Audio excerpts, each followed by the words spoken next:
on Valentine's Day, Marvel decided to for all the audio listeners, Ian's just raising 4 fingers up into the air slowly like a creep. They did a little Valentine's Day post, and it was a very cool way to announce the cast of said Fantastic Four. Unexpected. Yeah. So it was drawn like a comic page from the 60s, and it said Happy Valentine's Day at the top, and then at the bottom we got Pedro Pascal as Mr. Fantastic, which we had all kind of expect. Well, yeah, I mean the leaks for this cast came out like 4 months ago, or 3 months ago maybe. Yeah. But we've gone through so many different possible castings. I think at one point we were saying like Adam Driver or like the guy from You was going to be Pedro Pascal, and that would have been cool. I would have honestly preferred Adam Driver over Pedro Pascal.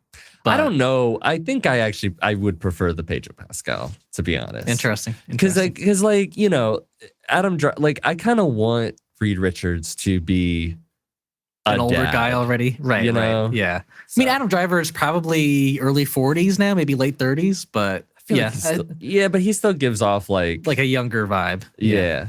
Then we got Vanessa Kirby, who, to be fair, I'm not super familiar with her work, but she looks exactly the part. She looks great. Yeah. We got Joseph Quinn, who recently a lot of people Stranger know Things, is Eddie Munson in Stranger Things.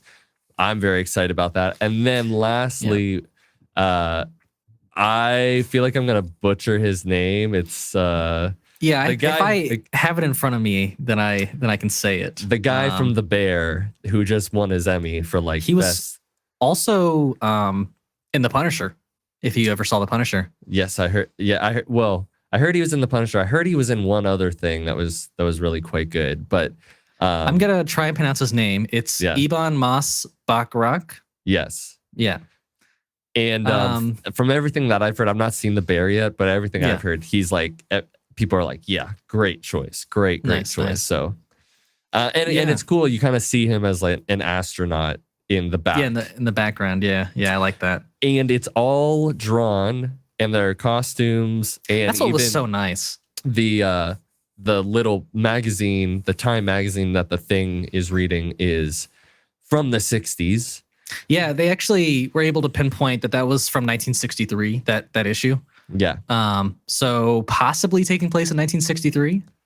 Possibly. And, I think it's cool because the Fantastic Four came out in the 60s. We even got another post from Marvel that showed it's the Fantastic Four. Yeah, they have the Cinerama type lettering for Marvel, which to me indicates at least some amount of this movie will be taking place in the 60s. I think most.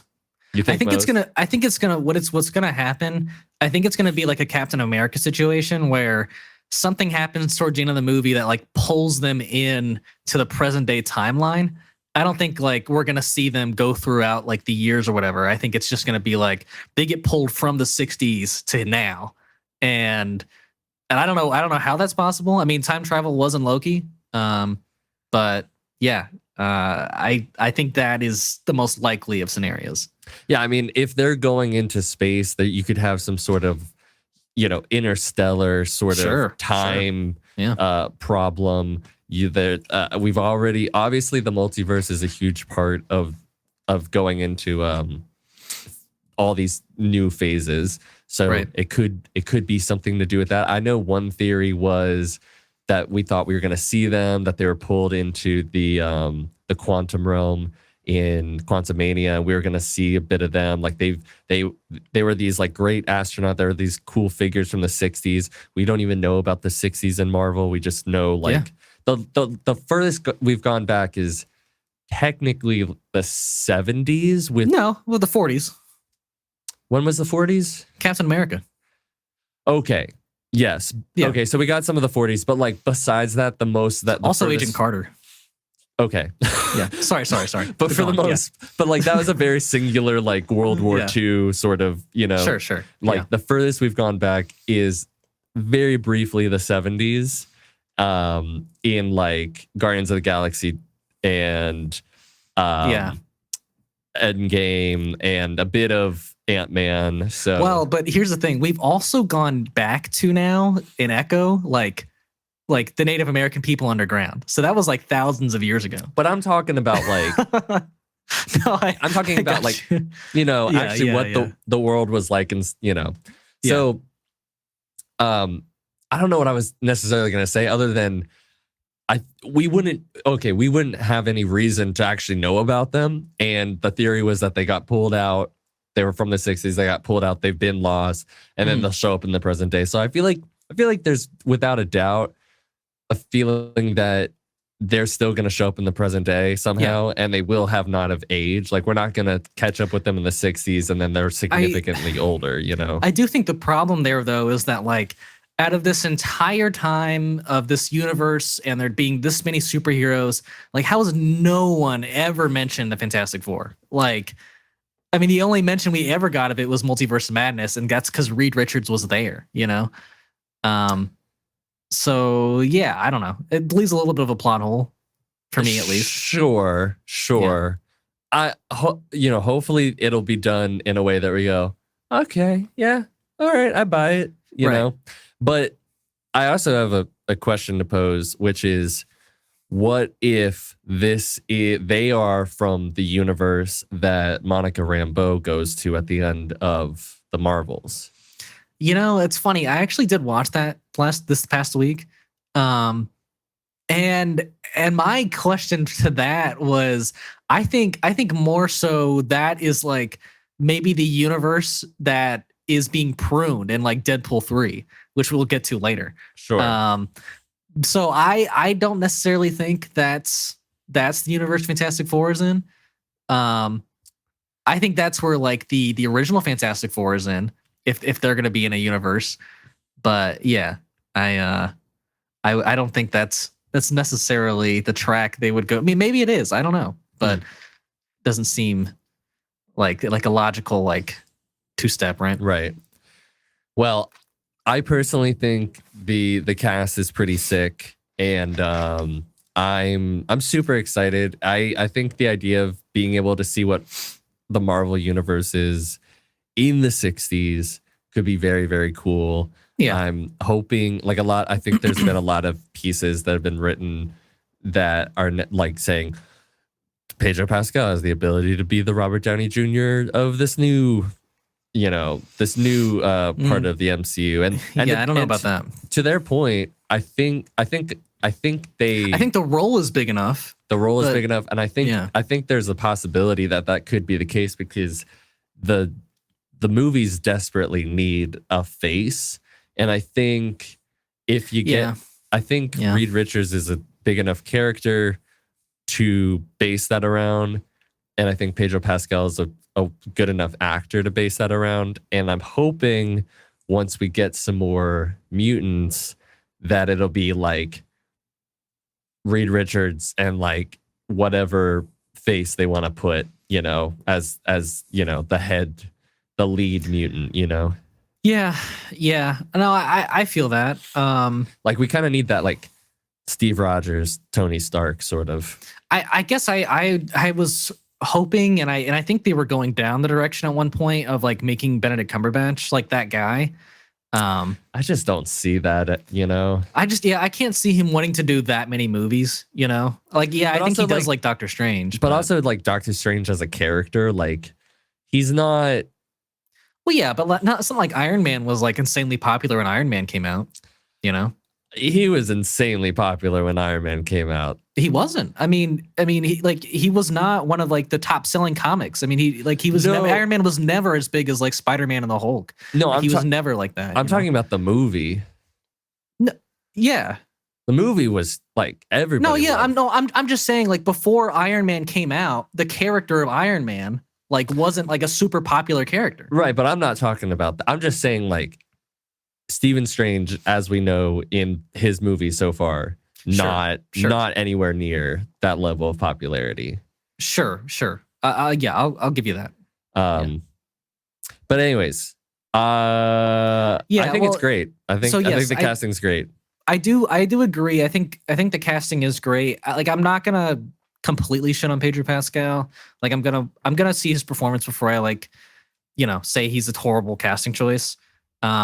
I know a lot of people aren't happy with Joseph Quinn, but I mean, I haven't seen him act in anything. And I know he's not like the traditional like pretty boy that like Johnny Storm is. I mean, I think he's pretty. I think he is, but like compared to Chris Evans, I'm not sure like he's like that, like your classic pretty boy. But yeah, no, I mean, I think he's like he's gonna work enough. I think from what I've seen of like Eddie from Stranger Things, it's like a very young and like kind of not cocky, but like just kind of like very outgoing. And I think that's kind of what Johnny is, and I think it's gonna translate well. But yeah, I don't really have a problem with any of the cast, to be completely honest. So yeah, and I mean, to be honest, I think a lot of the criticism for Pedro Pascal being cast is very frustrating in my opinion, because I feel like a lot of it's not necessarily based on his acting. It's like based off of what he looks like, and I just think Reed Richards has looked a lot of different ways. I think that's half of it for me, though. And I think he's going to be great, and I think he's going to look great. I just think Pedro has to act a different way than I've ever seen him act for this role, which I think he'll be able to pull off. But I think it's a newer character for him. So I mean, we got like Oberyn, and then we get Joel. Sure. And I think those are two very different characters, and he did them extremely well. No, yeah, I agree. Like he has a range. We just haven't seen him. I think that's why everyone's so like, iffy about it, is because he's not your traditional Reed Richards type, like acting wise or looks wise. So I guess, yeah, but like we could say the same thing about Heath Ledger before he was the Joker. Sure. And we could say the same thing about Ben Affleck before he was Batman. Yeah. And I just agree. think There's a lot they're of roles gonna like that. eat their words. I think you're right. I do. I think I don't know. I maybe I have misplaced faith in this project. Maybe I just faithfully like want it to be good, but like, I'm just like, well, I'm sure it'll be great, but I'm like, well, Marvel hasn't put out like a lot of great stuff recently.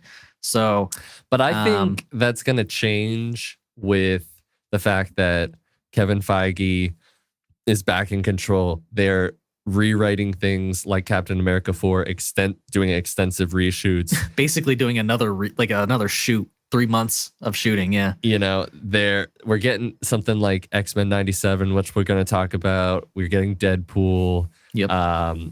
We're seemingly having things being cut back. So I think there's like a quality control that's going to be shown. Yeah. And this is a movie being made after all the changes at Marvel. So, maybe that's for the best. And to be honest, like the fact that like how the whole presentation, the announcement came, which was just so cool and interesting. Yeah. That they like, it just makes me think that there's a lot of cool ideas coming about. And also Matt Shakman, he did WandaVision. Yeah. He directed, so he can do a period piece for sure. For sure. And he also did like 2 episodes. He set the tone for like Monarch. And those 2 episodes were bomb. Yeah. So he's great. And then I forget the writers, but they also did some really good stuff. So I think it's, and also like Pedro Pascal at like the height arguably of his career, like sure. I mean, that's going to get people into the theater. Yeah. So I think all around, pretty good announcement, pretty good artwork, pretty great outfits that they showed. Do you think they're going to wear those outfits? I kind of hope. I mean, they look good. Think? I like them. Maybe they're their first outfits, Yeah, maybe. Yeah. That'd be. I think that's pretty possible. Okay. That'd be I think the logo is for sure sticking around. Like the twirly kind of words. The 4. No, I mean like the 4 is like a little rounded, has a line going throughout it. That'd be fun. Yeah. I think it's a lot more original than like what we were first shown for the Fantastic Four announcement. Or what if they? I mean, I guess they would probably stay in the present day, but like, what if? Because like it would be kind of cool if they like we're like, oh, we're from the '60s, and then they go to present day. And then they're like, well, we did all that stuff for Secret Wars. Let's get back to our own time. That'd be neat. I mean, I don't know how. I mean, I'm sure they could write it in a way to where that works. Yeah. Because maybe it works best in the 60s. Who knows? It might. Yeah. But, Captain America worked great in the 40s, and then he worked even better in modern day. So yeah, no, it's true. And they're not going to do that. They're not going to keep it as a period piece. But I do think it's interesting that we're getting this most likely as a period piece, and then we get Blade as a period piece too. Yeah. I like it. I like Keep it doing too. period pieces. Yeah.